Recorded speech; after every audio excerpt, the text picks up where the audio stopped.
The moment Noah Kingsley stepped into the Alien Sphere lounge, time itself seemed to hesitate. Outside, JFK Airport buzzed with chaos, boarding calls echoing, suitcase wheels grinding against the floor, and the weary hum of delayed flights. Inside, it was a different world entirely, a sanctuary of silence and polite whispers, imported orchids, and the scent of Italian leather, polished by money so old it had forgotten its origin. No one in that room knew that the quiet black man standing by the window could, with a single phone call, erase their entire world from the balance sheets of history. To them, he was just another well-dressed traveler, tall, composed, polite, unassuming. But beneath that calm exterior was the mind of a predator disguised as prey. Noah Kingsley, 41, was not born into the empire he now ruled. He had built it himself, brick by digital brick, while the men sipping $200 scotch nearby were still debating whether artificial intelligence would truly revolutionize logistics. It had, and he was the one who made it happen. As the founder and CEO of Ethereum Dynamics, Noah had transformed predictive energy modeling into a $1 trillion revolution. Governments called him a pioneer, competitors called him ruthless, but he called himself necessary. Tonight's flight was not just another business trip, it was a disguised victory lap. In less than 24 hours, he would sign the acquisition of the Beaumont Group, a century-old European conglomerate that owned everything from private airlines to rare mineral mines. Soon, all of it would bear his logo. Yet as he gazed at the blinking runway lights against the dusk, a familiar chill settled in his chest, the weight of invisibility. He had been here before, in rooms where respect arrived late, in meetings where competence was doubted for no reason other than the color of his skin. He had learned to turn their condescension into a weapon, like a chess player letting his opponent believe they were winning. Adjusting the white gold cufflinks on his wrist, elegant, understated. He glanced at his watch. Flight 372, Global Alien Airways, the very airline he was about to purchase. The irony made him smile faintly. He had chosen to fly commercial on purpose. No assistance, no press, no display of power. He wanted to experience the company from within, to observe how it operated, how it treated people, and where arrogance lived in the smallest gestures. At Gate 17, the first-class passengers were beginning to line up. Noah stood still, phone in hand. On the screen, his digital ticket glowed with one clear line. Seat 1A, VIP class. To him, it was just a number. To the world, it was a test. The check. An agent barely looked up. Passport, please? He handed it over calmly. She scanned it, smiled politely, the same professional warmth she had given to the elderly couple ahead of him, perhaps just a little softer. In her eyes, he was simply another wealthy traveler on vacation. That assumption wouldn't last long. As Noah walked down the jet bridge, the air changed, colder, carrying the metallic tang of machinery. Each step echoed with the weight of decisions that had once reshaped entire industries. He didn't yet know that in a few minutes, this narrow passageway would become the boundary between dignity and humiliation. Inside the cabin, A golden glow fell over champagne glasses and soft cashmere blankets. Passengers murmured in half whispers, half boasts about hedge funds and ski chalets. At the door stood Tessa Marlowe, the 40-ish head flight attendant, her smile sharp as a blade, posture perfected by thousands of hours serving the elite. "Welcome aboard, sir," she said, her eyes scanning him with practiced precision. Suit, watch, skin tone. There was the briefest flicker of hesitation. He noticed. He always noticed.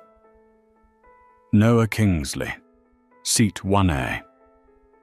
She gave a slight nod, lowering her voice by half a tone as she gestured him inside.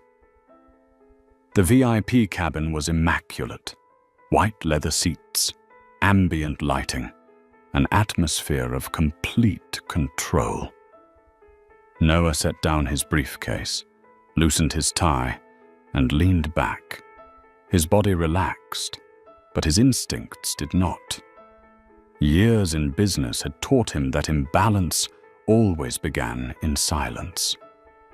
Then he heard it, a voice near the front of the cabin, loud, sharp, dripping with outrage and entitlement. "This must be a mistake. I always sit in seat 1A. Noah turned his head. A man in his 60s stood there, face flushed red more from ego than age. Charles Whitford, a name Noah recognized from the acquisition files, a minor board member of the very conglomerate he was about to buy. His voice rose with every word, his gestures growing theatrical. The flight attendants bowed their heads, apologizing, double-checking devices. Tessa's polished smile returned, but this time it was directed at someone else. Noah lowered his gaze back to his book, though his jaw tightened. He had seen this play too many times before. Different stage, different actors, same script. He knew what came next. A polite request, a small misunderstanding, an assumption that certain seats belonged to certain kinds of people.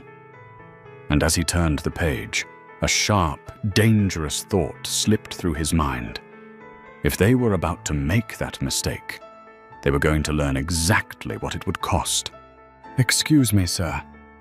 Tessa's voice was soft, but there was a thin layer of steel beneath it. Noah looked up, his eyes meeting hers, not quite hostile, but certainly not equal. "It seems there's been a system error with our seating arrangement," she said, avoiding his gaze. "Your seat, 1A, appears to have been double booked." Noah set his book down, a finger still marking the page. "It's not a mistake," he replied, calm and steady. "I confirmed this seat this morning. The ticket is still active right here."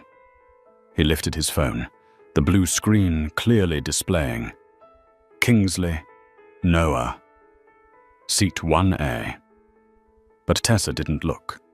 Instead, she turned slightly toward Charles Whitford, who stood behind them, his face flushed with the outrage of a man convinced the world had wronged him. "I understand, Mr. Whitford," she said, in a lowered, respectful tone. "This must be a technical issue. I'll take care of it right away." Noah leaned back, his hand brushing against the smooth white leather of the seat. He heard every word. And deep inside, a familiar feeling rose again, the bitter awareness of having to justify his right to exist in a space he had paid to occupy. When Tessa turned back to him, her smile was gone. "Mr. Kingsley," she said, her voice now cold, "I'm very sorry, but this passenger is a Diamond Medallion member of Global Allian. According to policy, seat 1A is reserved for our highest tier clients." Noah looked straight at her, his expression unshaken. "What policy states that?" "It's an internal regulation," she replied quickly, her lips trembling slightly, the telltale sign of someone lying before they even believed their own words. "Internal regulations cannot override a paid booking," he said, his tone lower now but heavy with authority. "I paid for this seat, and I am sitting in it." Charles snorted, his mouth curling into a smirk. "Now, young man," he said in the patronizing tone of someone who'd spent a lifetime giving orders, "there's no need to make a scene. They'll find you another seat, 4C maybe. I've sat in 1A for 15 years. The words "young man" struck like a slap, not loud, but enough to drain the air from the cabin. Noah took a slow, deliberate breath. 1, 2, 3. He turned toward Charles, his gaze steady. "First," he said clearly, "you don't have the right to call me young man. Second, I'm not arguing. I'm sitting in my assigned seat." The cabin fell silent. Tessa flinched slightly. Passengers began to glance over, half curious, half entertained. Under the soft light, Noah sat upright, his face composed, but in his eyes, anger didn't flare. It crystallized, cold and sharp as steel. "Sir," Tessa began, tension creeping into her voice, "I need you to cooperate. We have to resolve this before takeoff." Noah's reply was gentle but firm. "And I need to remain seated in the place I paid for. If you continue to disturb me, I'll be filing a formal complaint." The words froze the air around them. Tessa blinked, her throat dry. Inside her mind, everything tilted. She couldn't understand why this passenger refused to yield. Most would have backed down by now. But his eyes, they were different. They made her feel as though she was the one being judged. She stammered, "You're being aggressive." "No," Noah said. "I'm simply not backing down." From the row behind, Charles let out a mocking chuckle. "You're making trouble for the entire plane." Noah tilted his head slightly and replied, "No, sir. I'm just not letting anyone take what's rightfully mine." Tessa turned away, her face flushed with a mix of embarrassment and anger. She strode quickly toward the cockpit, the sound of her heels striking the narrow aisle like small bursts of thunder. "Get the captain," she told the junior attendant, her voice shaking with indignation. "We have a non-compliant passenger." Meanwhile, Noah sat still, eyes on the window. He no longer saw the runway, only his own reflection in the glass. A man doubted simply because no one believed he belonged there. He brushed a thumb along the edge of his watch and allowed himself a faint, humorless smile. Soon, they would know just how costly their mistake truly was. Outside the cabin door, the sound of approaching footsteps grew louder.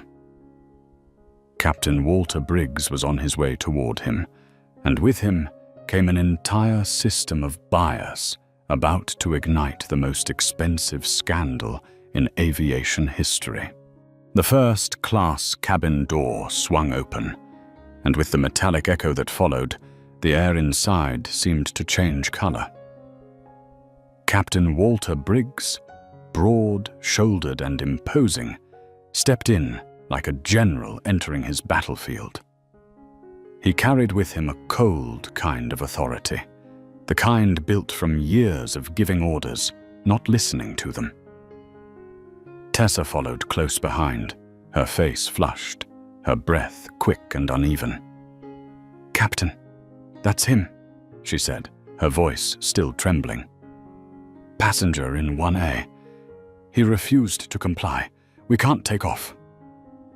Briggs glanced at her, nodded once, then turned to Noah. His eyes swept over him like a scanner. Dark skin, tailored suit, calm gaze. He saw everything except the truth. "You're Kingsley?"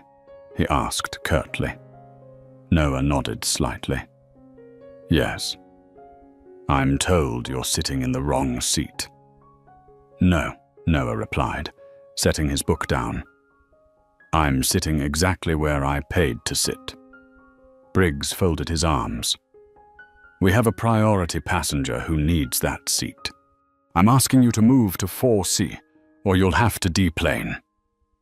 The silence that followed was sharp, almost physical. Every pair of eyes in the cabin turned toward the two men, one accustomed to giving orders, the other to running entire industries. Noah looked up, his voice calm but resonant enough for everyone to hear each word. "Captain Briggs, before you make a decision, perhaps you should check your passenger manifest. My ticket clearly states seat 1A. It's possible your staff made an error." Tessa inhaled sharply, ready to interject, but Briggs raised a hand to stop her. He didn't check. He didn't need to. In his mind, what he saw wasn't a system error. It was a man who didn't know his place. "Listen," Briggs said, his tone dropping like a verdict. "I'm responsible for this flight. When I tell you to move, you move. If not, I'll have to ask you to leave." A long beat passed. Noah slowly stood up. The movement wasn't submission, it was a warning. Taller than the captain by nearly half a head, he looked him straight in the eye, unblinking. "Before you ask me to leave this plane," he said, each word precise and cutting like a sharpened blade, "let me make one thing clear. Your flight attendant lied. She never checked the system and falsely accused me of being aggressive. You never asked me a single question before giving an order. You simply listened and judged." Briggs clenched his jaw. The air grew thick, heavy. "We have procedures, Mr. Kingsley." "And procedure says—" "No," Noah interrupted, his voice low but unwavering. "Every procedure is meaningless when it's driven by prejudice." The words made Briggs falter for a moment. This was no longer the protest of a passenger. It was the declaration of someone whose authority matched, perhaps exceeded, his own. From behind, Charles Whitford scoffed. "Enough of this. Get him off the plane, Captain. People like that don't belong in this cabin." Tessa shifted to the side, avoiding Noah's gaze. Briggs took a deep breath, his eyes turning cold. "Security will be here shortly. I won't let one uncooperative passenger delay my flight." Noah looked around. Faces pretended to stay buried in their phones, but every ear was listening. Some were recording. Others watched him with a mix of sympathy and fear. He spoke softly, but his words carried like a tremor through the cabin. "You can call security. But remember this, when they escort me off this plane, they won't just be removing a passenger. They'll be removing the future of the very airline you work for." Tessa frowned, not understanding. Briggs let out a short, dry laugh. "I don't care who you are." Noah's eyes hardened like steel. "That's exactly the problem, Captain. You should." Two security officers appeared at the door, their tone flat and firm. "Sir, the captain has requested that you leave the aircraft." Noah said nothing. He picked up his carbon fiber briefcase, the cabin light glinting across its surface like a pulse of electricity. He looked briefly at Tessa, who stood frozen, gripping her tablet so tightly she hadn't realized she'd never opened it. "There's no need for force," he said calmly. "I'll go." He stepped out of seat 1A and walked down the narrow aisle in utter silence. Only the distant hum of the engines filled the space, along with the bowed heads of passengers, not in respect, but in shame. Charles leaned back, satisfied. Finally, some peace. Tessa swallowed hard, a chill running down her spine. There was something in that man's eyes, calm yet utterly unforgiving. Briggs turned away, unaware that in the very moment he believed he had restored order, he had just shattered an entire airline empire with 2 words: "Get off." The sound of the cabin door closing behind Noah echoed like a verdict. He walked down the metal jet bridge, 2 security officers flanking him. No one spoke. They didn't need to. Everything, from the cold flicker of fluorescent lights to the faint gusts of air slipping through the cracks, carried the same message. He was being removed. At the gate, the older officer turned to him, his voice softening. "Sir, we understand this is unfortunate, but the captain has full authority. You can speak with the service desk to rebook your flight." Noah looked at him, his gaze so calm it unsettled the man for a brief moment. "No need," he said slowly. "You're just doing your job, and now I'll do mine." The 2 officers nodded and walked away, leaving Noah standing alone amid the stream of passengers rushing to their own destinations. Overhead, the flight board flickered. Flight 372 to Zurich. Delayed. A cold breeze swept through. He didn't move. There was no anger, no outrage, only a sharp, glacial clarity. He opened his briefcase and pulled out a matte, black phone, encrypted for executive use. His fingers moved swiftly. Just 3 words: Lila Navarro. The call connected after 2 rings. "Boss?" came a woman's voice, low, steady, intelligent. "You're en route, right? We need you in Zurich before 10 a.m. "Change of plans," he said. A pause. "What happened?" Noah looked out through the glass wall, where the Global Alien Airways plane still sat idle on the tarmac. "I just had a live assessment," he said evenly, "and they failed it spectacularly." On the other end, Lila straightened. "You mean Beaumont Group's Airline?" "That's right." "And note this down exactly," Noah said, eyes fixed on the window where the runway lights blinked through the darkness. "Ethereum Dynamics will proceed with the acquisition of Beaumont Group, but only on one condition, that they immediately divest Global Alien Airways from their assets." A heavy silence filled the line. "You want to cut the airline out of the deal?" "No," Noah said, his voice low and razor-sharp. "I want it erased from existence." The sound of a keyboard clattered faintly through the receiver. "Official reason?"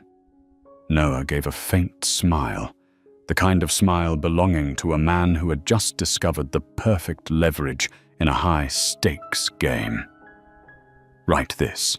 Due to a critical failure in corporate culture and customer service protocols, resulting in complete loss of confidence in the brand's integrity, as witnessed firsthand by the CEO of Ethereum Dynamics." Lila exhaled, her tone a mix of awe and disbelief.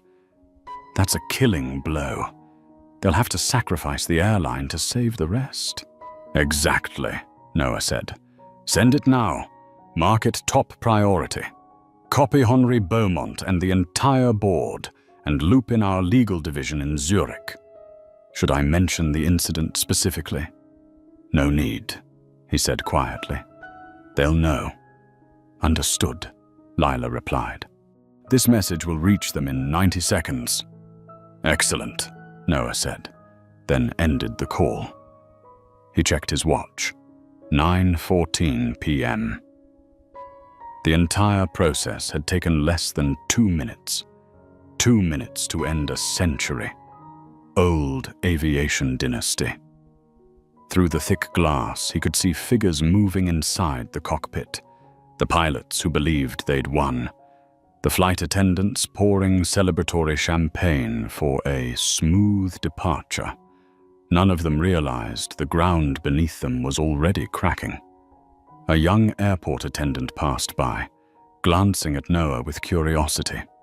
The man stood still, not like someone who had been humiliated, but like someone waiting for lightning to strike. He slipped the phone into his jacket pocket and tightened his grip on the handle of his briefcase. In his mind, images replayed, the seat 1A, the contemptuous looks, the cold voices, and the words, "Get off." They were merely the spark. The explosion would consume the entire global alien empire. Somewhere across Europe's corporate networks, an email was being opened, the bold headline flashing like a decree. "Urgent. Revision of acquisition terms. Immediate divestment required." Noah looked at the aircraft one last time, the reflection of its lights burning like twin embers in his eyes. Then he turned, walking slowly, upright, without looking back. Behind him, Flight 372 still hadn't taken off, and it never would again. 9:16 p.m. in New York, and more than 3,600 miles away, an elegant dinner in Paris came to a halt. Inside the candlelit dining room of Henri Beaumont's Parisian estate, a servant had just finished pouring Bordeaux wine when the phone on the table buzzed with a distinct vibration. Henri frowned. Only one person in the world used that custom vibration to reach him, Evelyn from the investment board. He swiped the screen. On the black background appeared a message that froze his blood instantly. "Urgent. Revision of acquisition terms. From Lila Navarro, head of M&A, Ethereum Dynamics. Subject: immediate divestment of Global Alien Airways required." Henri sat motionless. He read each line slowly, as if every word was a knife driving into the legacy of his family. Due to a catastrophic failure in corporate culture and customer service protocols, leading to a fundamental loss of confidence in the asset's brand integrity, as personally witnessed by CEO Noah Kingsley. The glass in his hand trembled, slipped, and shattered on the marble floor like the breaking of fate itself. "Robert!" he shouted, calling for the man who oversaw the airline operations in London. "Get me Robert Grant right now." Robert Grant, 49, CEO of Global Alien Airways, was loosening his tie, ready for bed, when his phone began to ring relentlessly. Henri Beaumont's name flashed across the screen. The voice from Paris came through hoarse with panic. "Robert, check your email. Ethereum Dynamics just delivered a blow." Robert opened his laptop. As his eyes scanned the words personally witnessed by the CEO, his heart sank. "Oh God," he whispered. "Kingsley." Henri barked. "What happened with Kingsley? Where is he?" "JFK," Robert replied. "He was scheduled on Flight 372 to Zurich tonight." Henri's voice cracked. "And when they say witnessed personally, what does that mean? What did he see?" Robert glanced at the wall clock. 2 a.m. London time. The flight hadn't departed. He immediately called operations. "Get me Flight 372's status now." A trembling female voice answered. "Sir, the aircraft is still at the gate. There was a small issue with a first-class passenger. We're investigating." "Dear God," Robert cut her off. Was that passenger's name Noah Kingsley? The silence on the line was enough to confirm everything. He gripped the phone tighter and called Henri back. "I know what happened." "He was insulted, wasn't he?" Henri nearly hissed. "It seems so," Robert said, his voice rough. "If he was just thrown off our plane, the deal is dead. Not just dead, it's buried." Henri jumped to his feet, his chair clattering to the marble floor. "No, we have to stop this. If they circulate those new terms to the board, the entire conglomerate will collapse within 18 months. Robert swallowed hard, sweat slicking his palms. "I'll call operations at JFK. Keep that plane on the ground. Pull it back. Lock it down. Don't let it leave the gate." At that very moment, David Chen, the night operations manager, received a frantic call from London. "Hold Flight 372, Robert Grant shouted through the line. "Do not let it take off. I want the captain on the line now. And listen carefully, the passenger removed was Noah Kingsley. If you don't get him back on board, Global Alien is finished."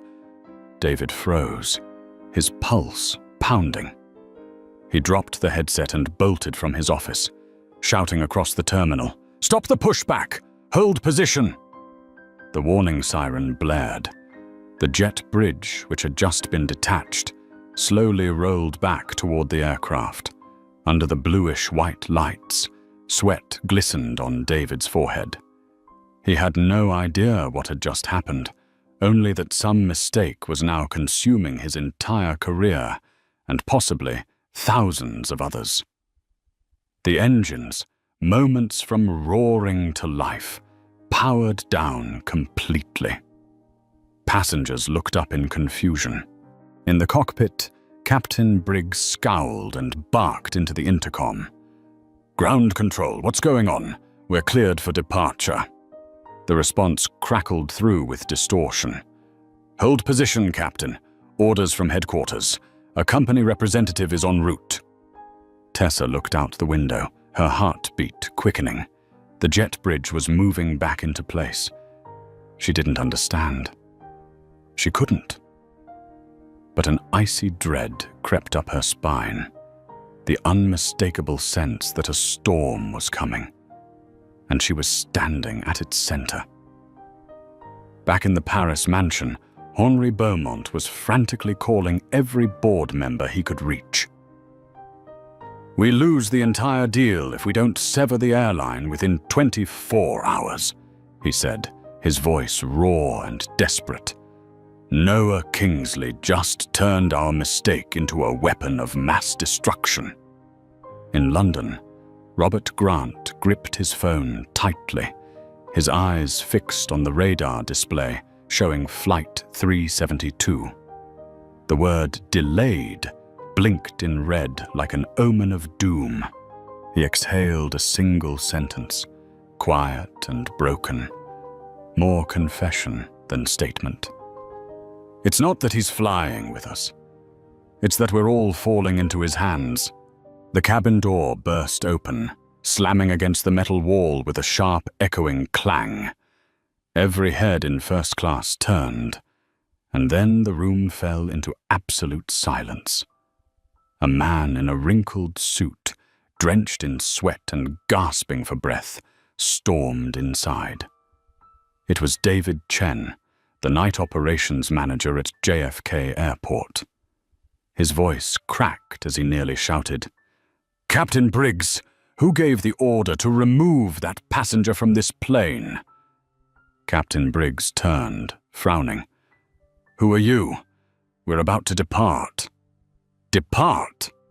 David cut him off, his voice shaking with fury.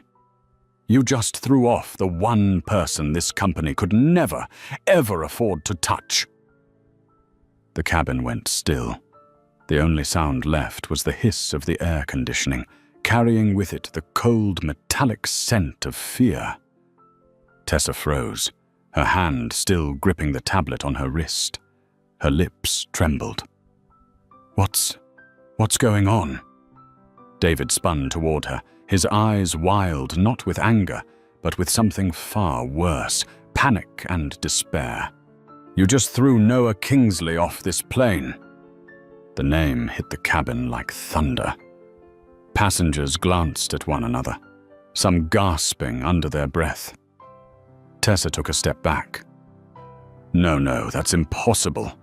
He lied. I checked." David's voice rose, raw and furious. "You didn't check anything." He pulled out his phone and thrust the glowing screen toward her. "He's the CEO of Ethereum Dynamics, the man buying out the entire Beaumont Group. And he just sent an email demanding Global Alien Airways be removed from the deal because of you. He owns the future of this company." Tessa's face went pale. Briggs stood frozen, his mouth open, but no words came out. David's chest heaved as he turned to the captain. "And you, Captain Briggs, you just signed the death warrant for this entire airline. Do you even understand what that means?" "Wait," Briggs croaked, his voice trembling. "I was just following procedure." He refused to comply. David slammed his hand against the seat, the sound reverberating through the cabin. "Refused to comply? You kicked off the man who's buying your company. A man holding a $43 billion acquisition in his hands." Briggs staggered back as if struck in the chest. The large man swayed slightly, his eyes wide, lips trembling. "No, that can't be," Tessa whispered, barely audible. I just thought there was a mistake. Mr. Whitford is a frequent flyer." David turned toward her, his voice breaking with disbelief. "You chose to trust a familiar face and a familiar color instead of the data in front of you. You chose bias over truth. And now, you've destroyed this company for all of us." A chill rippled through the cabin. Richard Whitford, the man in seat 2B holding a glass of champagne, suddenly felt the air drain from his lungs. He looked at David, forcing his voice to stay even. "This is an internal matter. David's eyes burned as he cut him off. "You simply thought you were entitled, didn't you? You thought your name was enough to make the world bow. And you were right. The world does bow, but not to you." Tessa stumbled back, her face colorless. Her trembling hands dropped the tablet to the floor with a hollow thud. David exhaled sharply, his voice now low and steady, almost mournful. "Tessa Marlowe, under the authority of JFK Operations, you are hereby suspended effective immediately pending termination. Hand over your ID." She blinked, stunned. "What? Why? I've worked for this airline for 23 years. And you just destroyed those 23 years in 23 minutes, David interrupted coldly, without a shred of sympathy. She covered her mouth, tears welling. But David had already turned away. Facing the cockpit, his tone hardened like steel. "Captain Briggs, you are temporarily relieved of command. The first officer will taxi the plane back to the gate. You and your crew will remain on board for the investigation team from headquarters." Briggs didn't argue. He just stood there, hollow-eyed, gripping his captain's hat as if it were the only thing left of his career. David looked around the cabin. Every passenger was silent, the same people who had once nodded in agreement now avoiding his eyes. His voice cracked as he spoke. This flight is officially cancelled. Everyone off the plane." Whitford began to protest, but one look from David silenced him instantly. In that moment, the entire structure of authority, captain, attendants, elite passengers, collapsed under two words: wrong person.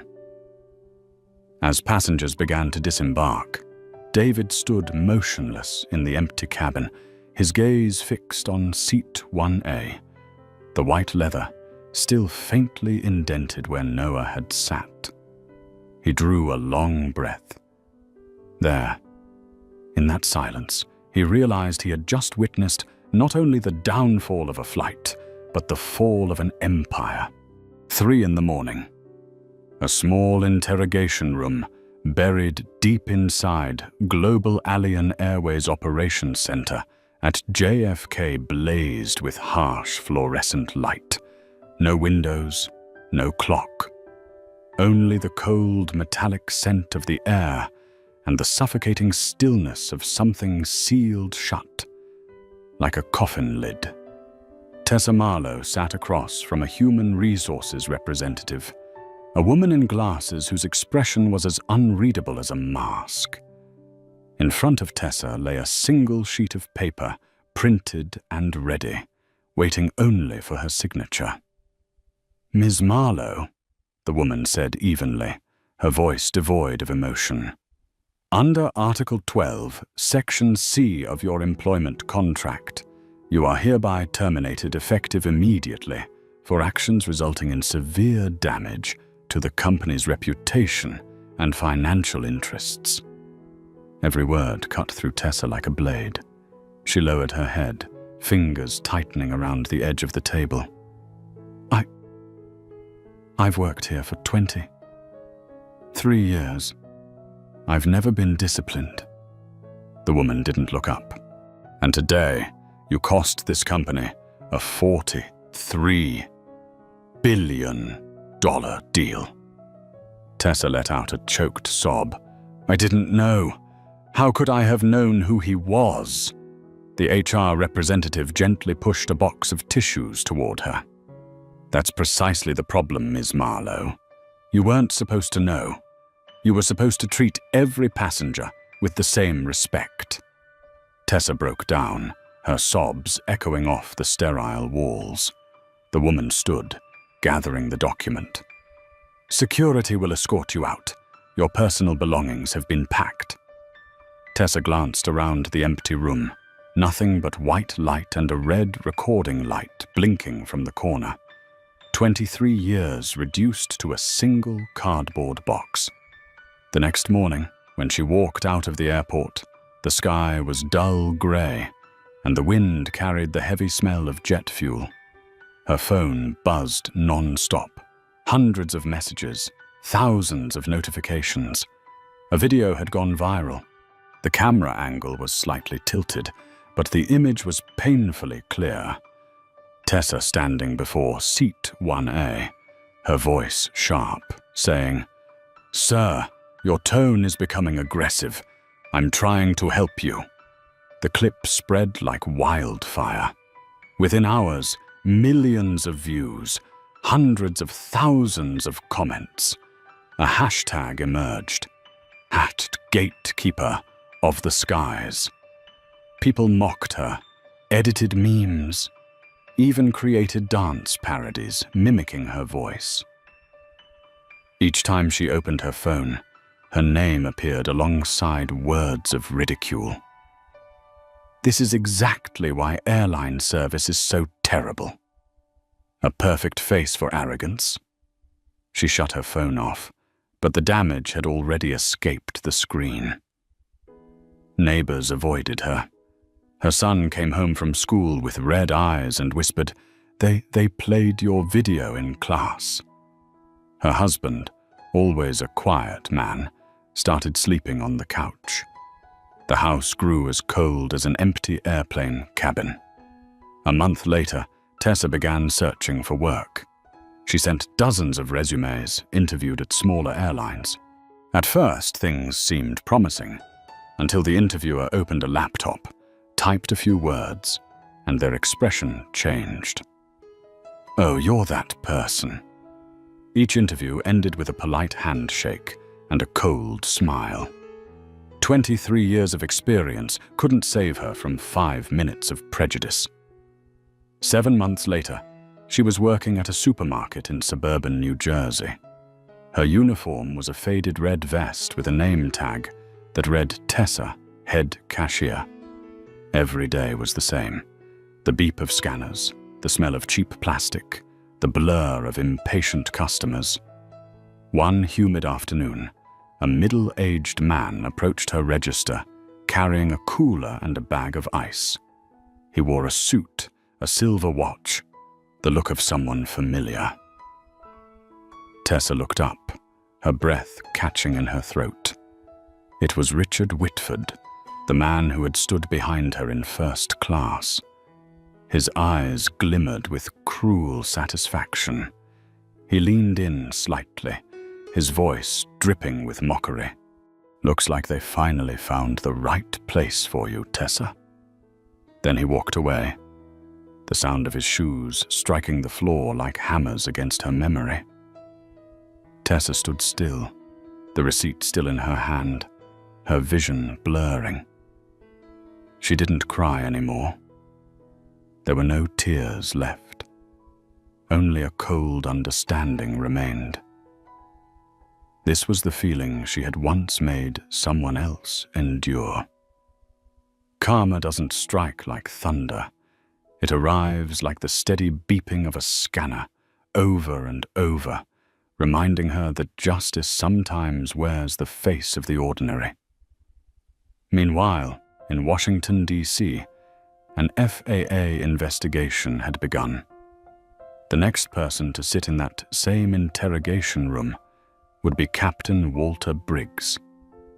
But for him, punishment would not come through headlines or viral clips. It would come through silence, the very thing he had once mistaken for power. And somewhere above the clouds, Noah Kingsley was still flying. Not through the sky, but over the ashes of those who once believed they could command him. Not long after Tessa's video went viral, another room, 300 miles to the south, was bathed in the same harsh white light. On the wall, the emblem of the FAA glimmered faintly, like a seal of justice. Captain Walter Briggs sat across from 3 investigators. They didn't raise their voices. They didn't need to. They simply played the recording from the cockpit and the footage from seat 1A. His own voice echoed back through the speakers, flat and emotionless. "Now, gather your things and move to 4C, or I will have you removed from my aircraft."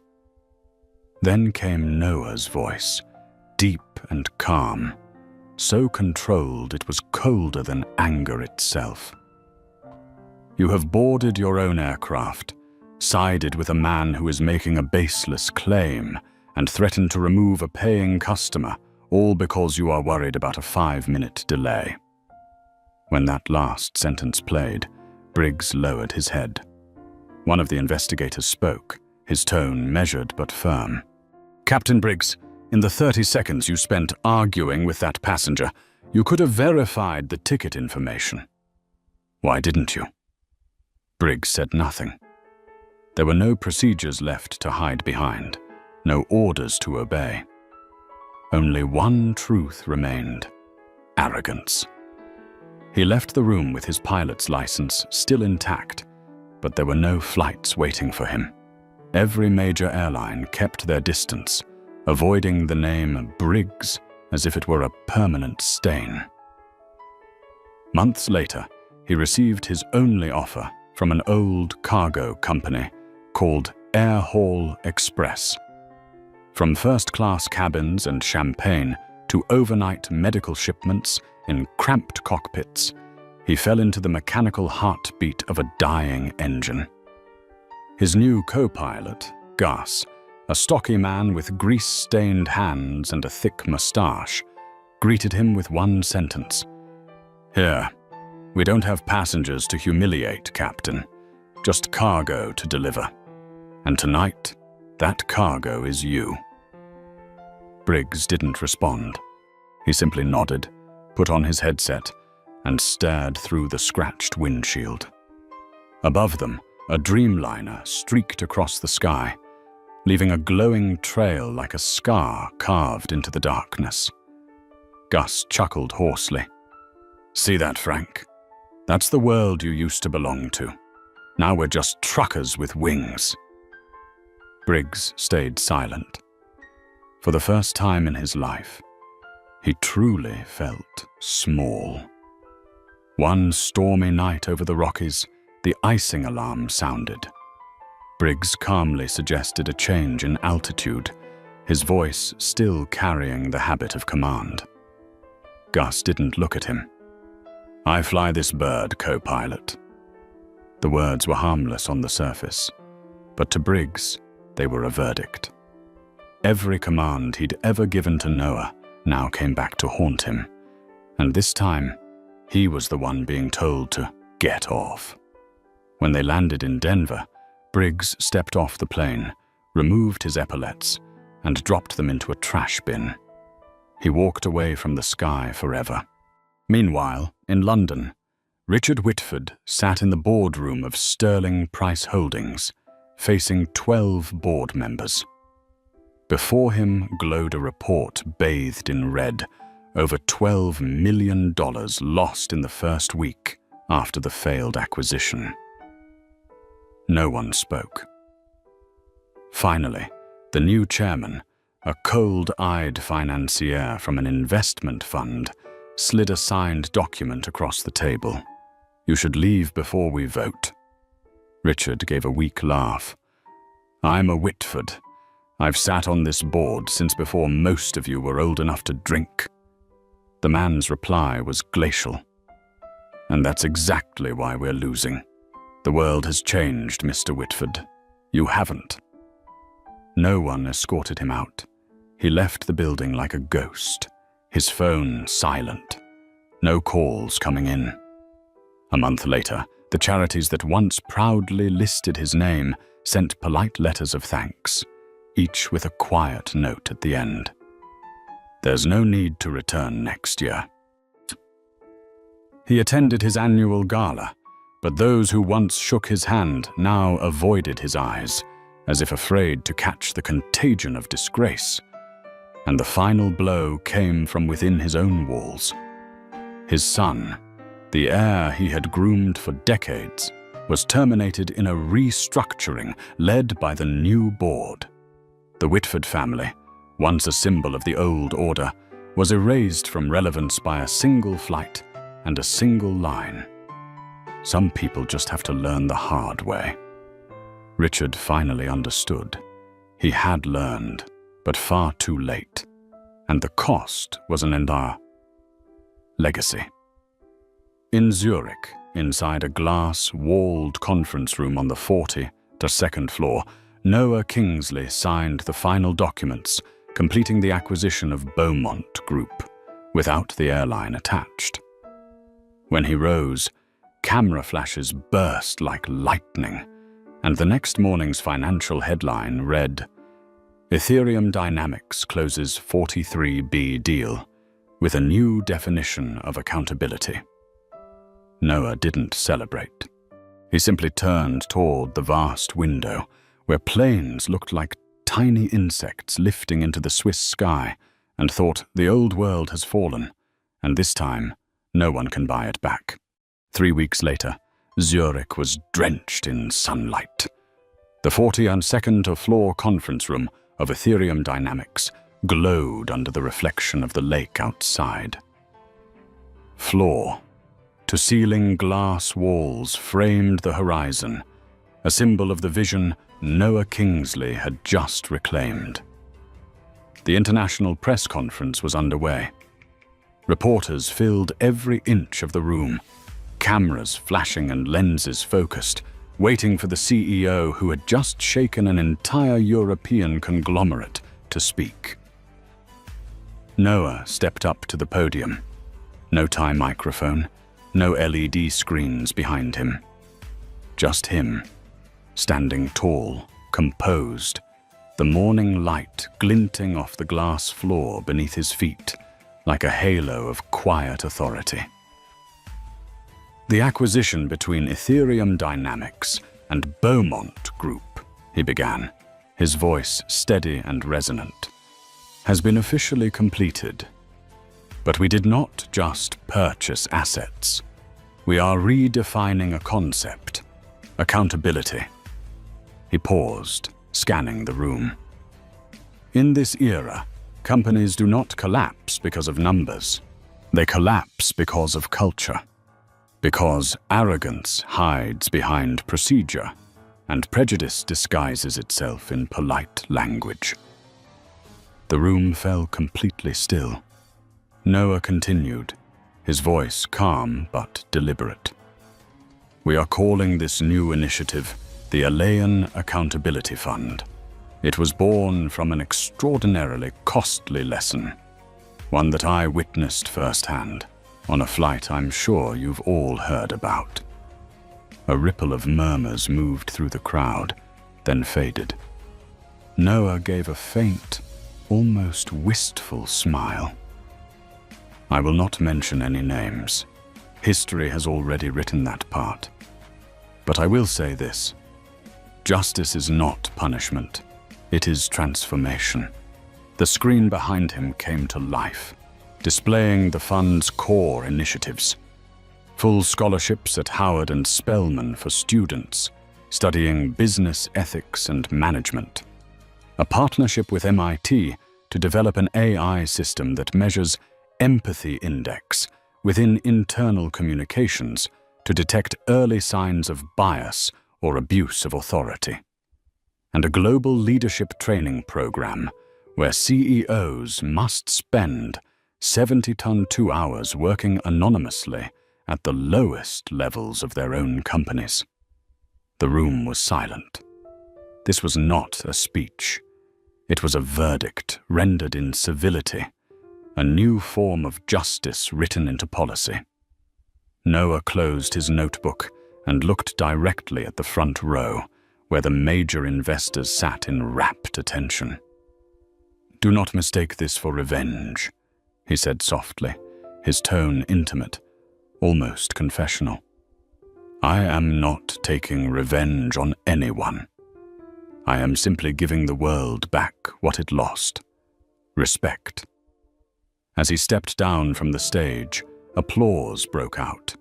Not loud or frenzied, but deep and deliberate, like distant thunder rolling across the earth, steady enough to shake the ground beneath. That evening, a video spread across social media. It showed Noah Kingsley leaving the conference hall, stepping into the golden light of the Zurich sunset. A reporter shouted, "Mr. Kingsley, do you think you've won?" He stopped, smiled faintly.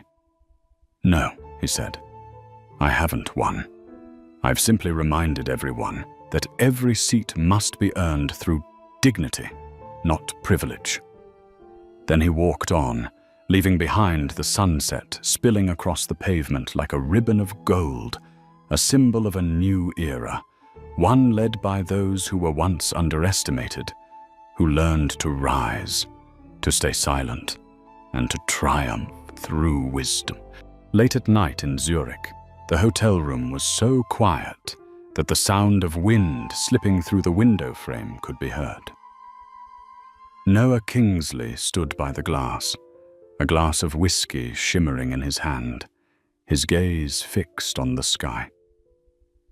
Far in the distance, the lights from the airport traced thin silver lines across the darkness, like the lifeline of fate itself. He wasn't thinking about the deal, nor the headlines calling him the man who made Europe kneel. He was thinking about one moment, the moment he rose from seat 1A, and the world decided he did not belong there. Now, that very seat had become a metaphor for an entire system, and he had broken it. Somewhere else, in a cramped apartment in New Jersey, Tessa Marlowe stood in line at the checkout counter of the very supermarket where she worked. She watched a manager, 20 years her junior, barking orders at the staff, his tone arrogant, detached. She smiled faintly, a sad, knowing smile. Every kind of power, she thought, comes with an expiration date. High above the Midwest night, a cargo plane drifted quietly through the clouds. Captain Walter Briggs sat in the jump seat, his epaulets gone, eyes following the dimming city lights below.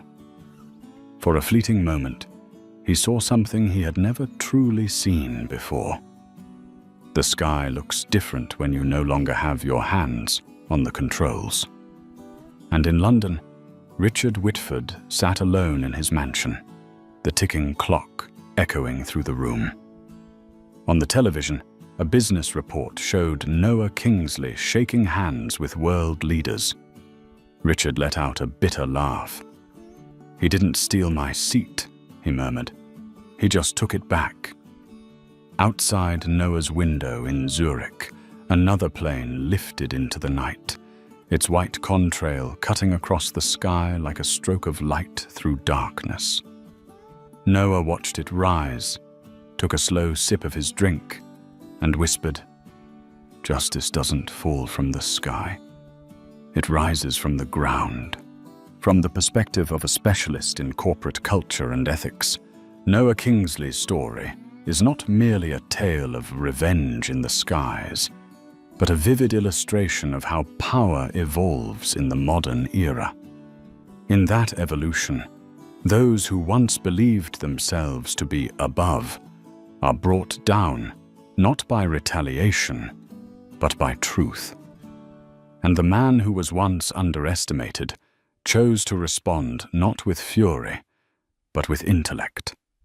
Noah did not destroy anyone. He simply forced the world to look in the mirror and recognize that every privilege has an expiration date. The justice he delivered was not loud. It was calm, precise, and impossible to escape. If you believe that respect is the foundation of all lasting power, press like to spread that message, and subscribe so you won't miss the stories that explore consequence, justice, and dignity. Before you leave, share your comment. I respect.